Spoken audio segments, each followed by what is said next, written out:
Leaders, నా పేరు మొండి ప్రశాంత్. రిసెర్చ్ సిస్టంలో బ్రోంజ్ డైరెక్టర్ లెవెల్లో ఉన్నా. ఇది వచ్చేసి నా ఇన్వాయిస్ పేపర్. విషయం ఏంటంటే లీడర్స్, కంటిన్యూ సిఎన్సిలో 4 నెలలు ఉంటే 100 PV 4 నెలలు కంప్లీట్ చేస్తే 5వ నెలలో మనకి ఈ విధమైన ఇన్వాయిస్ తోటి ఫ్రీ ప్రొడక్ట్స్ తీసుకోవడం జరిగింది లీడర్స్. సో ఇది వరకు 4 మంత్స్ బ్యాక్ నేను ఫ్రీ ప్రొడక్ట్ని వినియోగించుకొని తీసుకోవడం జరిగింది.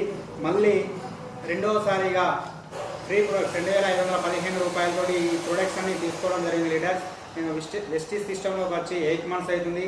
8 మంత్స్ నుంచి కంటిన్యూ సిఎన్సీలో ఉండడం ద్వారా నాకు 2 సార్లు 2515 రూపాయల ఓచర్ రావడం జరిగింది లీడర్స్. 2 సార్లు ఈ ఓచర్లను వినియోగించుకున్నా. కంటిన్యూ 4 నెలలు సిఎన్సీలో ఉంటే ఎవ్రీ మంత్ మనం 100 PV వేస్తే మనకు ఎగ్జాంపుల్ ఒక 3000 బిల్ అయితే 4 నెలల 12,000 అవుతుంది. కంటిన్యూ 4 నెలలు వేస్తే ఆ 12,000కి వెళ్ళి ఈ 2,500